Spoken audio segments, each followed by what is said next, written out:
Assalamualaikum warahmatullahi wabarakatuh. Selamat berjumpa lagi anak-anak kelas 7 di mata pelajaran Bahasa Indonesia bersama saya, Bu Fitri. Kali ini kita akan belajar bersama untuk materi lanjutan terkait dengan teks prosedur.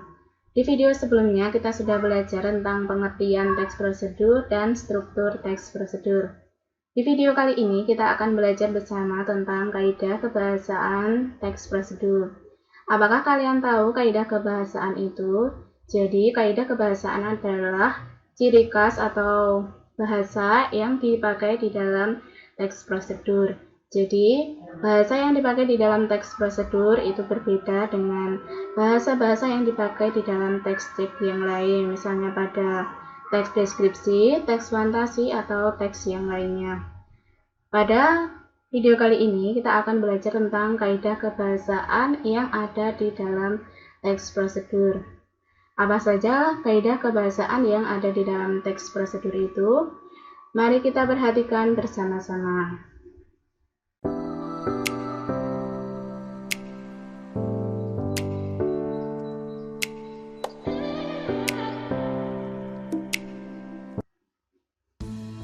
Kaidah kebahasaan yang pertama yaitu penomoran yang menunjukkan urutan atau tahapan. Jadi, tujuan penomoran dalam teks prosedur adalah untuk memudahkan pembaca atau pendengar melakukan atau membuat sesuatu agar dilakukan secara urut.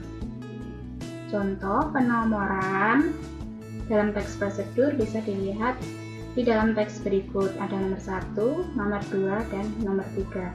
Jadi tujuan dari adanya nomor-nomor ini untuk memudahkan pembaca atau pendengar untuk melakukan kegiatan sesuai dengan nomornya. Jadi kegiatannya itu bisa dilakukan secara urut. Kaidah kebahasaan teks prosedur yang kedua yaitu menggunakan kalimat perintah atau juga disebut imperatif. Kalimat perintah adalah kalimat yang maknanya memerintah seseorang untuk melakukan sesuatu. Ciri-ciri kalimat perintah yang pertama yaitu intonasi pada bagian tengah kalimat naik atau meninggi. Yang kedua, diakhiri dengan tanda baca seru. Yang ketiga, menggunakan pola inversi. Dan yang keempat, biasanya menggunakan partikel lah atau kan. Contoh kalimat perintah yang ada di dalam teks prosedur yaitu didihkan, masukkan, aduk, tambahkan, angkat, hidangkan. Jadi contohnya ada yang menggunakan imbuhan kan, juga ada yang tidak menggunakan imbuhan kan. Kaidah kebahasaan teks prosedur yang ketiga yaitu menggunakan kalimat saran dan larangan. Contoh kalimat saran yaitu untuk mencapai hasil terbaik sebaiknya lakukan ini. Jadi contohnya itu menggunakan kata sebaiknya lakukan ini. Selanjutnya contoh larangan yaitu bisa menggunakan contoh kata hindari, jangan lakukan, yaitu contoh-contoh kalimat saran dan kalimat larangan. Kaidah kebahasaan teks prosedur yang keempat yaitu penggunaan bentuk pasif. Penggunaan bentuk pasif dalam teks prosedur biasanya untuk memberi saran tambahan atau peringatan supaya tidak terjadi kesalahan fatal atau membahayakan. Contohnya, contoh kalimat yang aktif dulu yaitu Anda sebaiknya menekan tombol keyboard dengan lembut. Jadi di sini kalimat aktifnya menekan tombol. Terus diubah menjadi kalimat pasif menjadi tombol keyboard sebaiknya ditekan dengan lembut. Jadi bentuk pasifnya menjadi ditekan. Kaidah kebahasaan teks prosedur yang nomor 5 yaitu penggunaan kriteria atau batasan.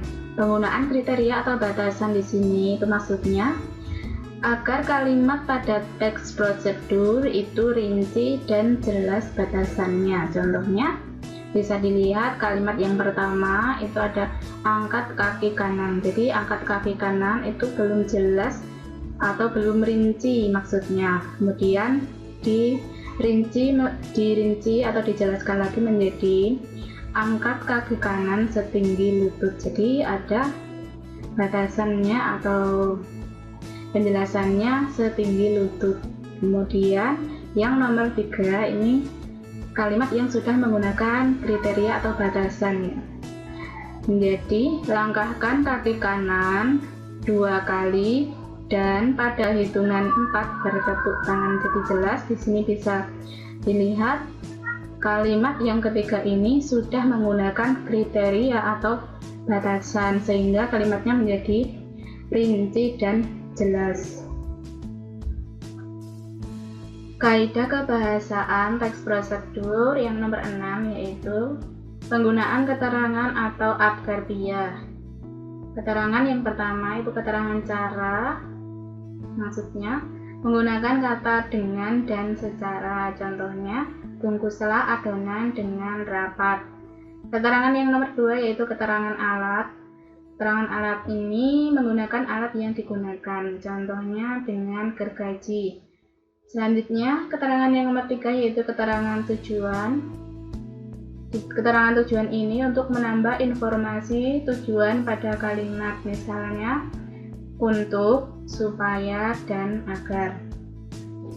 Kaidah kebahasaan teks prosedur yang nomor 7 yaitu menggunakan kata penghubung.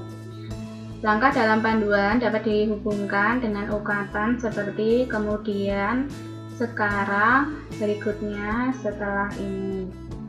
Jadi, kata penghubung yang biasa dipakai di dalam teks prosedur yaitu kemudian, sekarang, berikutnya, setelah, dan yang lain-lain.